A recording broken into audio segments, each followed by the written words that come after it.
O que deu um ar de ameaça àquela confusão. Ele queria com isso mostrar aos seus convidados que seu exército estava sempre de prontidão. Ninguém tinha tempo para se preocupar com Shanna, que correu de volta aos estábulos para colocar suas coisas em seu melhor cavalo de montaria e partir. Enquanto estava colocando comida e cobertores dentro de bolsas de couro, sentiu a presença de alguém no estábulo. Pai, ele se virou, esperando encontrar Bikram, que jamais o perdoaria por ter tocado alguém de casta alta, mas era o rei, que não se esquecera de Shanna em momento algum. Ele trazia um açoite nas mãos. Espero que você aceite o seu destino e não conte nada a ninguém. Sem esperar uma reação, Suddhodana golpeou o jovem no peito com as pontas de ferro do açoite. Eram 3, uma versão menos cruel do mortal, açoite de 7 pontas usado em batalhas. A dor era insuportável. Shanna caiu no chão e rolou, o que foi bom, porque o rei estava de fato enfurecido e extravasava sua raiva chicoteando sem parar nas costas e nos ombros em vez do rosto. A única maneira que Shanna tinha de não desmaiar era forçando-se a não contar os golpes. Este é o último, pensava ele todas as vezes que os ganchos de ferro penetravam em sua pele, mas parecia que nunca era o último. Então ele se deu conta de que a dor abrasante que sentia não vinha mais do açoite, e sim das feridas abertas. Shanna arriscou olhar para cima e viu o rei de pé, inclinado sobre ele, sem fôlego, e o açoite caído no chão do estábulo. Quero que você ande por aí, para que todos possam ver suas feridas. Fique 2 dias sem escondê-las. Suddhodana olhava fixamente para ele, mas não com raiva ou ódio implacável.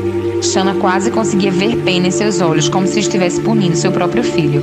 Depois, peça a Bikram que o esconda durante 1 mês em algum lugar bem distante, onde os assassinos mercenários não pensem em me procurar. Eles são preguiçosos e não irão muito longe para tentar achar você. E jamais chegue perto de Devadatta de novo, entendeu bem? Ambos sabiam que Shanna estava tendo uma punição branda. De acordo com a justiça, ele deveria ter sido entregue aos sacerdotes que administrariam a punição máxima como demonstração de poder sobre o rei. Quando Suddhodana se virava para ir embora, Shanna murmurou: "Obrigado." O rei olhou para trás e agora deu um olhar frio como gelo. Quando conheci seu pai, ele era um ladrão de cavalos. Isso é um crime punível com enforcamento. Então, se algum dia eu desejar matá-lo, talvez leve o filho junto, só por garantia. Shanna não contou todos os detalhes do incidente a Siddhartha. O príncipe já estava perturbado com as marcas do açoite que podia ver. As cicatrizes mais profundas estavam ocultas sobre a túnica de Shanna. Somente após vários dias é que Siddhartha contou ao amigo sobre sua misteriosa experiência. Shanna ficou maravilhado. Você virou um deus? O que mais poderia ser? Siddhartha não sabia se ficava chocado ou se achava o comentário engraçado. Mas, quando o rosto de Shanna permaneceu sério, exibindo até mesmo certa reverência, o príncipe disse: "Eu não deveria ter lhe contado. Preciso ir até Kanki e pedir que me purifique. Eu não faria isso, pelo menos não até que alguém purifique o velho primeiro." Shanna não escondia o desprezo que sentia pelo Brahman, apesar do risco que ocorria caso ele descobrisse. Continuou: "Há quanto tempo tem sido meu professor?" "Desde que a gente consegue se lembrar. E você acha que isso importa? Ele poderia me colocar esticado numa roda de tortura, num estalar de dedos, se quisesse.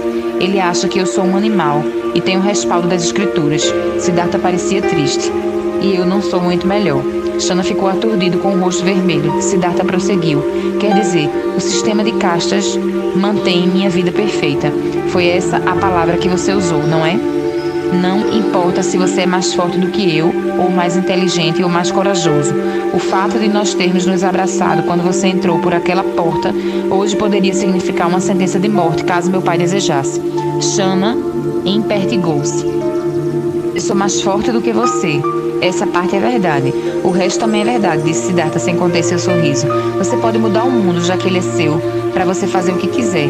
O resto de nós precisa viver neste mundo. Você acha que o mundo vai ser meu? É o que dizem." Siddhartha sabia que era melhor deixar o assunto morrer. Vivera tempo demais sabendo que até então seu melhor amigo, em algum nível racional, o via com uma admiração supersticiosa. Não importava que Shanna já tivesse visto o pior de Siddhartha, que já o tivesse visto chorar, fugir, reclamar amargamente de seu pai. Não importava que o príncipe também fosse uma criatura de carne e osso, ou que muitas vezes durante os treinos Shanna tivesse tirado um pouco do seu sangue com a espada. Ser amigo de alguém da realeza dava a Shanna status especial e a proteção de que desfrutava. Mas havia limite para a proteção da realeza no caso de um inimigo tão astuto quanto Devadatta.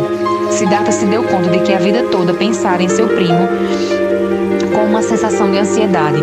Devadatta sempre fora como uma lâmina encostada em seu pescoço, mas agora aquilo não existia mais. O medo. Siddhartha não conseguia recuperar a velha sensação de ameaça. Se ele não temia mais Devadatta, que outros medos deixaria de sentir? Siddhartha procurou dentro de si e abriu os baús ocultos da memória, esperando que os fantasmas do terror saíssem voando de lá. Mas os baús estavam vazios. Eles sempre foram uma criança assombrada pela morte, um menino sem mãe, repleto de medos. Agora, lágrimas corriam-lhe pela face. Era a primeira vez na vida que a verdade fazia Siddhartha chorar. Foi isso que mudou quando ele pulou no abismo. Ele trocou a ilusão pela verdade.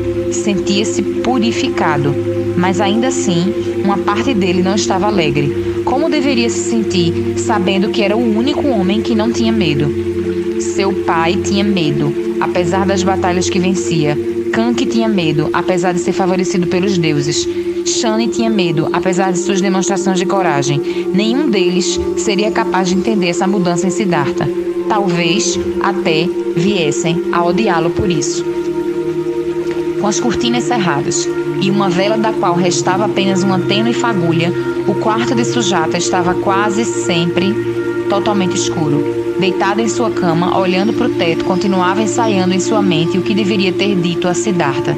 Tudo tinha dado errado, mas quando Sujata teve o que mais queria e ele demonstrou que a desejava, ela precisou fugir. Às vezes, quando acordava no meio da noite, a moça só conseguia pensar que Siddhartha tinha olhado para ela com desejo. Concentrava-se naquele olhar que guardava na memória e jurava para si mesma jamais esquecê-lo. A verdade é que Sujata esperava que Siddhartha viesse até ela por sua própria vontade. Então, quando estava deitada, já meio adormecida, e viu alguém abrir uma fresta da porta, Sujata instantaneamente acordou. Tremeu sobre os lençóis e arregalou os olhos para tentar vê-lo no escuro, para se certificar de que não era mais um dos fantasmas de sua imaginação. Viu delineado no escuro o corpo de um jovem forte que se dirigia à sua cama, a postura ereta, andando rapidamente porque não conseguia conter seu desejo por ela. O medo e a alegria lutavam loucamente dentro do peito de Sujata. Ela queria que sua cama tivesse sido preparada previamente para o amor, com pétalas de flores, água de rosas e pitadas de ervas que deixavam o homem excitado. Por um breve instante, Sujata pensou em sua mãe e imaginou se ela passara pela mesma situação. Expulsou tal pensamento assim que ele veio. Não queria se fixar em nada quando Siddhartha tomou a sua mão. Ele estava debruçado sobre ela, abaixando o rosto para beijá-la. Fique quieta, se você gritar, vou matá-la. Tudo o que ela queria fazer, ao se dar conta de que não estava diante de Siddhartha, era gritar. O horror estava invadido em seu santuário. A mão do homem desceu sobre seu rosto, cobrindo sua boca e seu nariz para que ela não tivesse fôlego para gritar, muito menos pensar. Mas o pânico já sentia que já tinha se encarregado disso. Há muito tempo você espera por mim. Vi sua luz acesa. Queria que o momento fosse perfeito, querida. Sem dúvida era Devadatta. Ele rasgou seu corpete com um movimento rápido e preciso e começou a massagear seus seios com as mãos, de um jeito bruto, sem se importar se a machucava. Por favor, pare. Faça o que você quiser. Sem poder respirar, Sujata não sabia se havia pronunciado essas palavras ou se era uma prece desesperada. Devadatta arrancou seu vestido enquanto ela lutava debilmente, e a moça sentiu a mão dele abrindo suas pernas. Como estava meio sufocada, não conseguia chorar. Devadatta estava possuindo, e seus momentos selvagens eram sinal de sua brutalidade e desprezo. Ela ficou inerte, esperando que o estuprador a poupasse de mais violência. De repente, Devadatta parou o que estava fazendo. Eu sei quem você quer, disse ele, e o tom de ameaça em sua voz deveria tê-la alertado.